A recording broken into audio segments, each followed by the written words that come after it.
clean.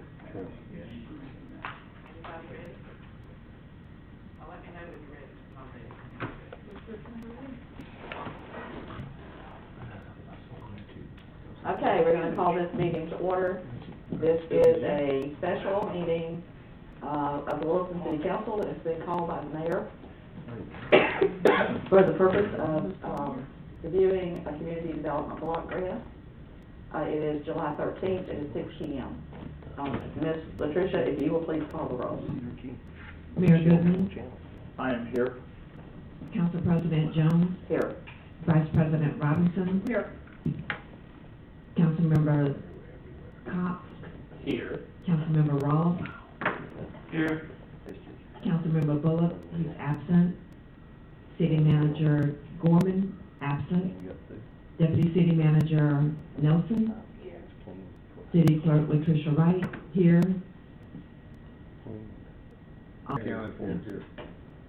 Thank you for joining us tonight. We will stand at this time for the Pledge of Allegiance and the prayer by the mayor. Please.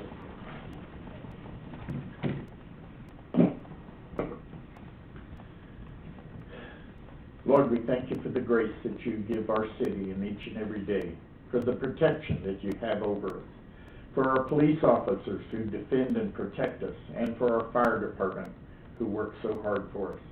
Lord, I ask you to be with the staff of the city, these council members, as they make decisions, as they try to do what they believe is the best for our city. I ask you to bless this proceeding and put a hedge of protection around each and every person who is in this room. I ask this in your name. Amen. I pledge allegiance to the flag of the United States of America and to the republic for which it stands, one nation, under God, indivisible, with liberty and justice for all. Thank you very much. Thank you, Mayor Goodman. Okay, this time we'll have the approval of the agenda. Everybody okay with the agenda as it is? Okay, I'll entertain a motion for approval of the agenda as it is presented. I move that we approve the agenda as presented. Second. I have a motion and a second. Do I have any discussion? All in favor of the motion say aye. Aye. All opposed, same sign. Motion carries. Item number 4 is the first public hearing for the fiscal year 2021-2022 Small Cities Community Development Block Grant Program application. Don't know, Mr. Fox. Thank you very much. Thank you. Good evening, I'm David Fox with Fred Fox Enterprises. This is an advertised first public hearing for 2021-2022 CDG grant, as the President stated. There's a handout that's provided, I believe it's on the PowerPoint or not. This is what I'll be going over first. Page 2, the page number's on the top right corner, on green. City of Williston is eligible to apply for up to $700,000 in CDBG funds. There are 4 categories. The applications are due July 21st, 2022. The first 3 categories are the deadlines after July 21st. After that date, you can submit one for the site. And those are housing rehabilitation, where you go into owner-occupied low to moderate income households, and you can bring them up to code, or need to bring them up to code. There's all housing violations, code violations, Section 8 housing standards. The second is commercial revitalization, where you can go down to a downtown area and address streetscapes, sidewalk, pedestrian malls, building facades. Under that one, where under the housing, everybody you benefit will be low to moderate income. Under the commercial revitalization, at least 51% of the people living in the city limits would have to be low to moderate income. That's either based on census. Did you say 51% of the people in the city, not the businesses that it applies to? Thank you. Those are your beneficiaries for that program. And that can be determined either by census data or a door-to-door random survey. The third category is neighborhood revitalization, where you address infrastructure needs in residential LMI or low moderate income areas. Example under that would be like water line replacement, sewer line replacement, water plant improvements, sewer plant improvements. You can even do park improvements. The people benefiting from that project must be at least 51% low to moderate income. Under the categories 1, 2, and 3, housing, commercial, and neighborhood, you can only apply for one. So if you apply for a housing, you can't apply for a commercial or neighborhood until that project is If funded until it's completed and closed out. Same thing with the other two categories. The fourth category, which the funds are available until they utilize all the funds, is economic development. That's a standalone category. Under that one, the city could apply for $1.5 million. You have to have a developer on board that's gonna create jobs as part of that project. When you apply, for every job they're gonna create, you can apply for $34,999.99. The developer will have to be part of the application and provide financials to the state as part of the application, but the city would be the applicant. Under that one, under the 1, 2, and 3, if you have one open, you can't apply, like I said. But under 4, you can apply for one every year, even if you have a housing or neighborhood, commercial, or ED open. That's the only one you can put funds that are all expended or obligated. Any questions on the 4 categories? Just one. Yes, sir. The 51% threshold, does your organization have any idea whether we even qualify for that? Yeah, we do a random door-to-door survey with service areas that are proposed, and in the past, you've always met them. Thank you. So, I'm sure, I know they're out there, been doing them the last few weeks, so you may have to get some calls too. Okay. Page 3, talk about low to moderate income. This kind of gives you an idea of the low to moderate income. It's based on the area median, and this is a page, a website we go to, HUD provides, to meet the 80% requirement, or the 51% of people that are 80% or below. It's the last line that's highlighted. It's based on household size. So a family of 1 would have to make below $34,000 a year. A family of 2, $38,850. A family of 3, $43,700. A family of 4, $48,550. A family of 5, $52,450. A family of 6, $56,350. 7, $60,250, and 8, $64,100. Under the neighborhood and commercial category, at least 51% of the beneficiaries, like I said, it must be that. Under the housing, 100% of the people being addressed, so if their home being addressed, have to be under that amount. And then you get additional points in your application for having at least 30% of the beneficiaries being under the 30% income limits. And in the housing, you get additional points for at least 5 of the people being below, households being below the 50% income limit. We're just trying to give you that information and kind of give you an idea of what the income limits are. On page 4, there are points in the application based on criteria. It's a competitive program. The cities competing with other cities around the state of Florida in the small cities program. You have to be incorporated or in a county, and you have to not be entitled to qualify. They have a list of people that communities that qualify. For each $2,000 of leverage that the city would put toward the project, they would get 1 extra point in the application for a total of 25 points or $50,000.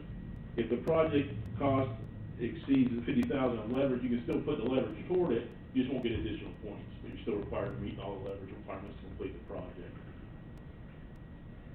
And that's under the commercial and neighborhood, and housing. So all 3 get points for leverage. Under the neighborhood and commercial projects, you get 50 additional points if you go in shovel-ready, meaning the project is design's complete, it's ready to go to bid, and all permits have been applied for. You actually submit a copy of the design and specs with the application to get those points, and you show that you submitted all the the permit applications. The applications or the permits don't have to be in hand, but you have to have receipts where you submitted for them. And that gives you an additional 50 points. If you go in shovel-ready, the cost of repair your plans and specs will not be reimbursed even if funded, and it will not. You cannot utilize that cost to pay for or to get the leverage points even. That's just a 50 points that you went and applied for. Usually, when under a shovel-ready project, it's something you're going to need to address if you get funded or not. So in that situation, or you're going to have something you're going to reapply later down the road. Any questions on slide 4? Slide 5. The steps when applying for a CDBG grant. 1, you appoint a Citizen Advisory Task Force. You've done that previously. You advertise and hold a CATF meeting, and y'all did that previously also. The meeting's been held. You had a quorum, and I'll present to you a little bit what their recommendation project will for. Advertise and hold a first public hearing, which we're doing tonight, to obtain public comment and direction by City Council. Advertise and hold a fair housing workshop. That's also been advertised for tonight. And then before they'll submit on the 21st, you have to advertise and hold a second public hearing to talk about the proposed final project and the application. I will pass it back to the president to open up for public comment. Did you see the project that's been submitted? You see the projects as they have been presented, for the categories that we are, and of course, we haven't heard yet which category the committee has decided on. I assume we'll move there in the next section. The intent for this portion of the public hearing from DEO is to see if the community has any projects they recommend before we talk about the project that the CATF staff recommends. Okay. All right. Having heard that, we will ask the public that is here if they know of any projects that need to be considered.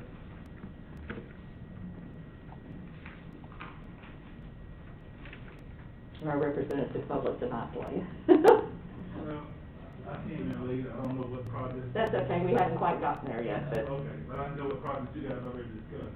we haven't yet, so you're good still. If you hear something you want to add, just chime in. Thank you. All right, so if there are no additional comments from the public, are there any questions from the council or staff, for that matter?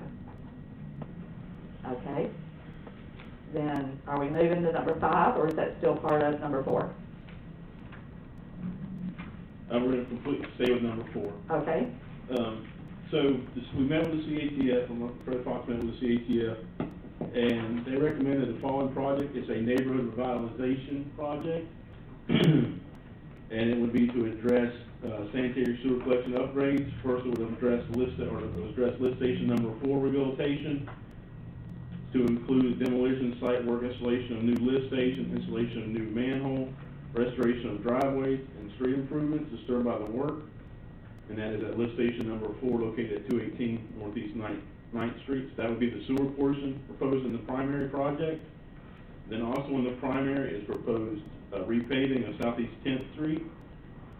It's approximately 1,000 linear feet of Southeast 10th Avenue or street. is this in our packet anywhere? It's not. No, ma'am, this is Okay. what they've not All discussed. right. This will be in more detail if approved at the second public hearing. Okay, keep going, sorry. Repaving, Southeast 10th Street, southward from East Noble Avenue for approximately 2,100 linear feet. Repaving of Southeast 9th Terrace, southward from East Noble Avenue, approximately 1,000 linear feet to Southeast 2nd Avenue. And then, that would be the primary. And then in the unmet need, in this program, if you don't include unmet needs or alternates, if your bids come in low and you don't include one, you just have to deobligate the funds. So we recommend that you include a unmet need or alternate. So that was the primary project, is the sewer lift station and the paving of those streets. And then the unmet need, there's proposed 2. One is repaving of Southeast 1st Avenue between Southeast 9th Street and Southeast 10th Street. And the second is repaving of Southeast 2nd Avenue between Southeast 9th Street and Southeast 10th Street. So those are the proposed alternates, and that's the project that was recommended by the CATF, or Citizen Advisory Task Force. I wish that we had a map Yes, ma'am. that showed those areas. If somebody can, I see Mr. Barber moving back there. Thank you, sir.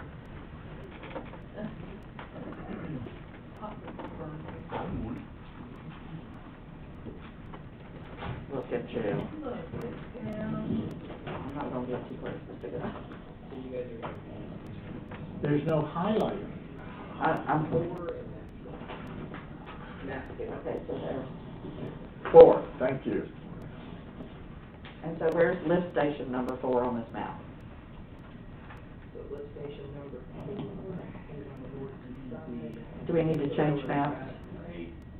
Map number 4. Right there? Yep. In that square? Yeah, it's in the right of way, partially in their front yard almost, Okay. so it's right there, we'll put it across the street. The lift station is right here. I'll talk about this now. That's okay. That gives us a general idea, which was what I think the And president was wanting. This is across from the middle school? Map 4 will show you. Oh, big one. I know. So, here on Ninth Street, there's the railroad track. Okay. Yeah. All right. That's an Ave. Gotcha. Lift station straddles that property line here to here. This is city property, we wanna move it across the street. Okay. Does anybody else in the audience want to see that? If you will, please come to the microphone. Mr. Williams has the floor. You probably can answer, okay, my name is Dwayne Williams, I live at 825 Southeast Third Avenue. Now, the paving of Ninth Terrace, you said it would go from where? Southeast Ninth Terrace? From Noble Just south of Noble. Right here. to Second Street where it dead ends. Here's southeast Ninth Terrace. Don probably said that, what was it? From Noble on Ninth Terrace to where it dead ends. So. Main Street. On the property on the other side, here's the blue house Noble. that basically goes to Second Oh, yeah, Ave. yes.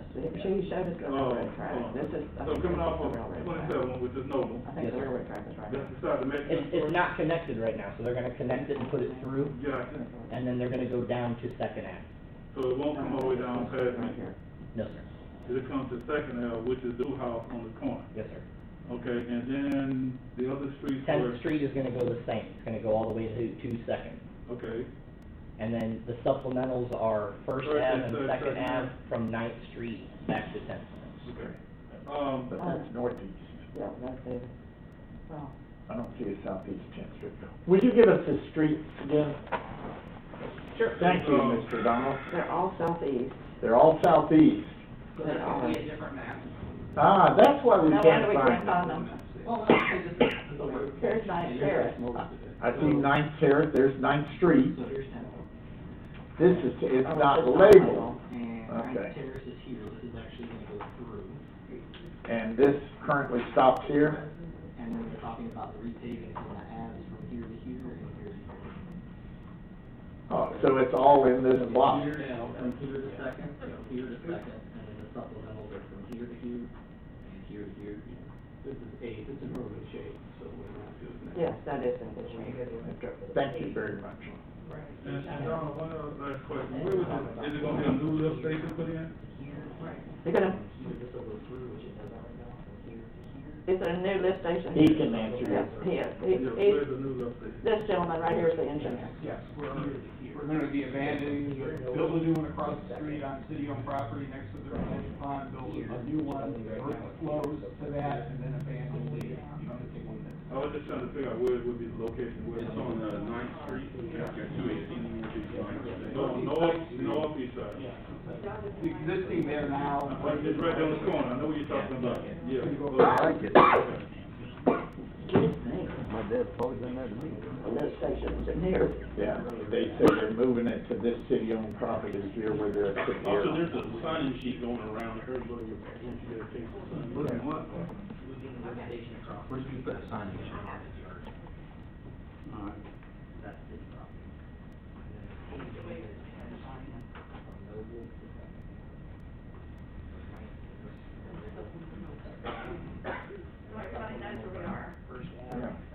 Everybody located where we are.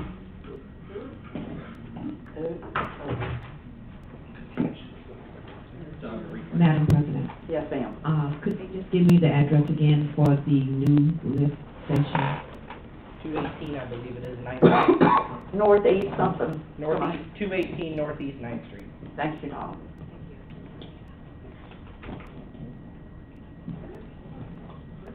It's the only one I didn't get, the rest of them I did get, but it was so quick for that one, I missed it. Okay. Any further discussion on the recommendations from the committee, the Citizens Advisory Task Force? Okay. Do we need to vote to accept their recommendation? Yeah, what we're requesting, Are we it's there currently yet? under 6, I don't know if you can go on ahead and move it up to 5, or wait till after the fair housing, it's up to you, or to the city. If so, number 6 has to do with number 4? Yes, ma'am. Okay, so is the council also have consensus to move number 6 up behind number 4? I hear no objections, so continue, please. All right, so what we're doing is, we would like to do is request a motion or action from the council to, approve the proposed scope of work as presented from the CATF, and to approve moving forward with a CDBG application in the neighborhood revitalization category. I guess here's my question. Can I vote at a special workshop? Well, A special meeting, not a workshop, right? Can we vote? It's called a meeting, not a workshop, so that means we can vote. Right, but it's not our second one, is it? No, it's not our It's second not our one. second. No. All you're doing is giving us direction to move forward. So we're just, not a motion, just a consensus that we want you to move forward, period. Yes, I mean. I think he needs a motion to submit the Well, what we'll do is application. we'll present to you at the, second public hearing, resolution to submit, if you wanna do leverage, will be a resolution, and then a community development plan, and then get final approval of the scope of work. All we're looking for tonight is to get direction to move forward with the application and to move forward as presented by the CATF, or recommended by the CATF category for the, sewer lift station upgrade and the paving. Okay, so we can't go wrong That's in right. the motion. That's right. Okay, Mr. Williams, do you have anything to add? I don't know if this is even the appropriate time, but I'm not against what you're talking about, I think it's great.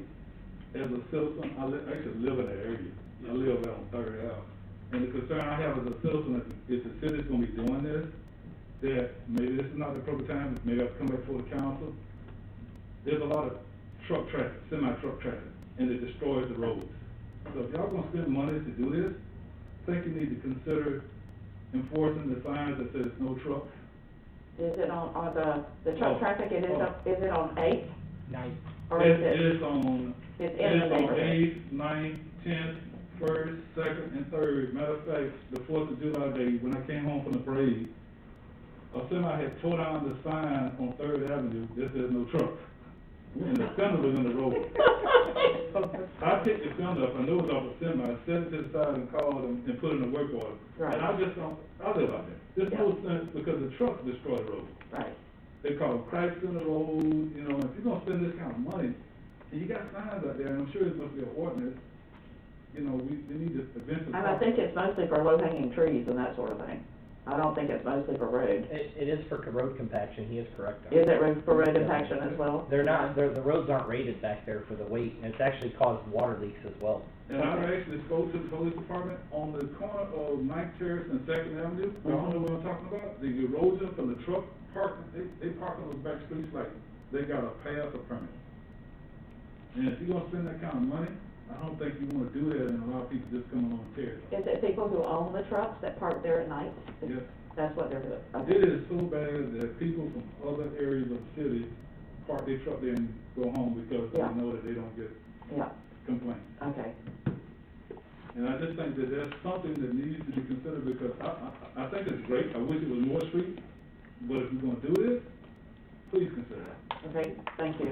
We were unaware of that, thank you. If somebody make a note of that, we need to talk to the police chief about it. I already have talked to You the have, chief. about that Yes, I specific have. thing? Okay, terrific.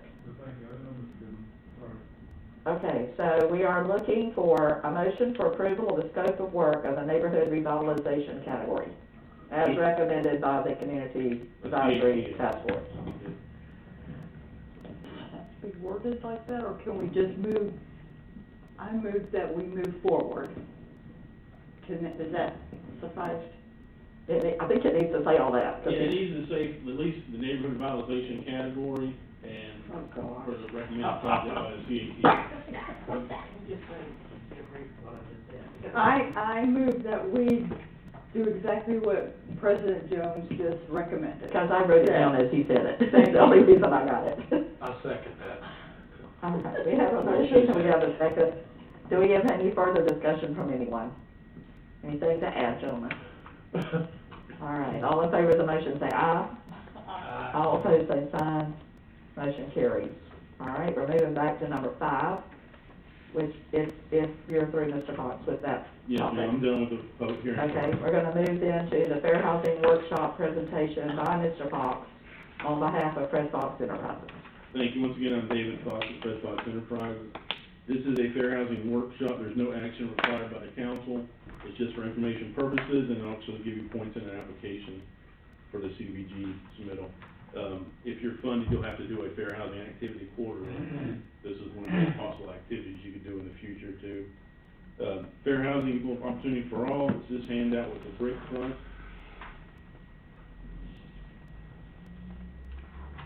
Base numbers are on the right corner of page 2. Fair Housing Act, what does it do? 42 USC prohibits discrimination in housing related transactions, including the sale, rental, or financing of dwellings. Discrimination includes refusing to rent to someone, steering someone away to a particular type of housing or neighborhood, enacting zoning measures to exclude particular groups because of membership in a protected class. The protected classes are noted on page 3: race, color, religion, national origin, sex, familiar status, and disability. On page 4, what is prohibited under the Fair Housing Act? No one may take any of the following actions based on race, color, religion, sex, disability, familiar status, or national origin. You cannot refuse to rent or sell housing based on one of the classifications. You cannot refuse to negotiate for housing. You can't set different terms or parameters. You can't falsely deny that housing is available for inspection when it is still available for sale or rent. You can't for profit persuade or try to persuade homeowners to sell or rent dwellings by suggesting that people of particular race, age, sex, have moved out or about to move into a neighborhood.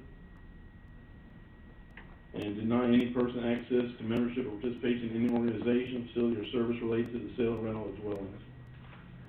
On page 5. Wait just a minute. Would you please explain to me that last one? The deny.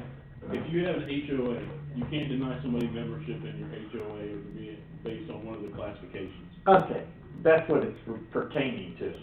Yeah, it's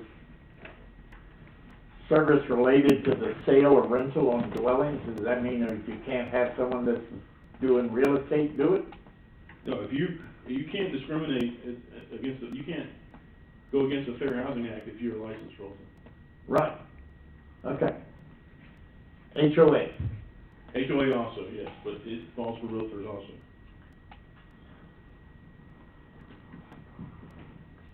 Housing protection for families with children on page 5.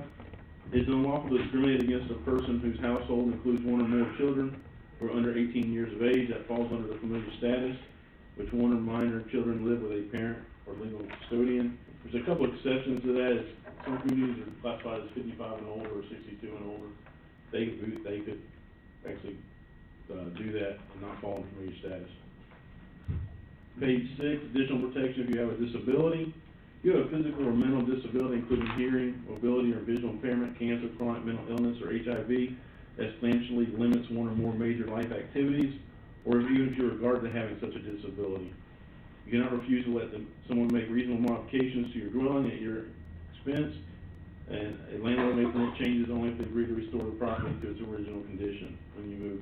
So, if you need to put in a wheelchair ramp, for instance, and they can't not allow you to put it in, but they can make you, or require you to fix it and paint the walls, whatever's required after, to remove it before you move out. Okay, can they require a payment in case you don't do it? No, you can't do an additional deposit based on. That's my question. Yes, sir. No, Because people sometimes move out and don't do whatever they said they were going to do. Well, in that case, I mean, you would have the last month's rent, that was something you would need to address. I don't know how to address that, to be honest with you. Okay. That hasn't come up before, and Security deposit, last month's Yeah. rent, it depends on the modifications you have to do.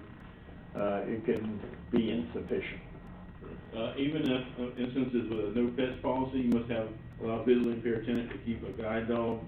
It's my understanding on that one also that you can't request an additional pet, deposit if they fall under the, visual impairment. Okay. As a guide dog or service dog. Page 7, what housing is exempt? There are some exemptions to the Federal Fair Housing Act. Owner-occupied buildings with no more than 4 units, and single-family housing sold or rented without the use of a broker. So if you do a for sale by owner house, you don't use a realtor, you only have one house you're selling, then you shouldn't discriminate, but you can under that category. Also, it falls under, for instance, if you're doing a rental of a garage apartment, where you only have the one, you're not using a realtor, then they don't fall under the Fair Housing Act. The senior housing exempt, we talked about a little bit before, but it's for solely occupied by persons 55 or 62 years of age. They can be exempt from the familiar status category. Page 8, if you think your rights have been violated, contact the following. These are how you would process a complaint. Go to the Florida Commission on Human Relations. There's a website, this printout, this is available upon request of the city. The U.S. Department of Housing and Urban Development, Southeast Regional Office, so that region would be in the Atlanta office, 40 Marietta Street, 16th floor, or you can go to the U.S. Department of Housing and Urban Development, Washington D.C. office, and that one has a website that actually walks you through a process to file a complaint. It's at